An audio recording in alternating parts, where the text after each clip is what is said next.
ஊராட்சி ஒன்றிய நடுநிலைப்பள்ளி பெரிய கடம்பூர் காலனி. குறிப்பிட்ட ஒரு ஊரில் உள்ள சிறப்புமிக்க தனித்தன்மை அந்த பொருட்களுக்கு மத்திய அரசு புவிசார் குறியீடு வழங்குகிறது. இதன் மூலம் அந்த பொருளும் ஊரும் சிறப்படைகிறது. மேலும் குறிப்பிட்ட அந்த பொருட்களின் வர்த்தகம் அதிகரிக்கிறது.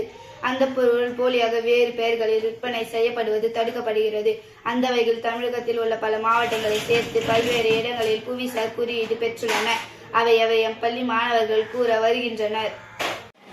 கொடைக்கானல், மலைப்பூண்டு, கள்ளக்குறிச்சி மர சிற்பங்கள், கன்னியாகுமரி கிராம்பு, நரசிங்கப்பேட்டை நாதேஸ்வரம், தஞ்சாவூர் நெட்டி வேலைப்பாடு, சுவாமிமலை வெண்கல சிலை, நாச்சியார் கோவில் கிழக்கு ஆரணிப்பட்டு, விருப்பாட்சி வாழை, சிறுமலை மலை வாழைப்பழம், பத்தமட பாய், ஸ்ரீவல்லிபுத்தூர் பால்கோவா, ஈரோடு மஞ்சள், பயணி பஞ்சமிர்தம், மதுரை மல்லி, திண்டுக்கல் கூட்டு, தோடா எம்ப்ராய்டரி, கண்டாங்கி புடவை, கோவில்பட்டி கடலை மிட்டாய், அரும்பாவூர் மர வேலைப்பாடுகள், கருப்பூர் கலம்காரி ஓவியங்கள், தோவலை மாணிக்க மாலை, கோவை கோர காட்டன் புடவை, சேலம் மென்பட்டு, கேட் இந்தியா தோல் தொழிற்சாலை, கோயம்புத்தூர் ஈரமாவு அரவை பொடி, தஞ்சாவூர் தலையாட்டி பொம்மை, தஞ்சாவூர் ஓவியம், தஞ்சாவூர் வீணை.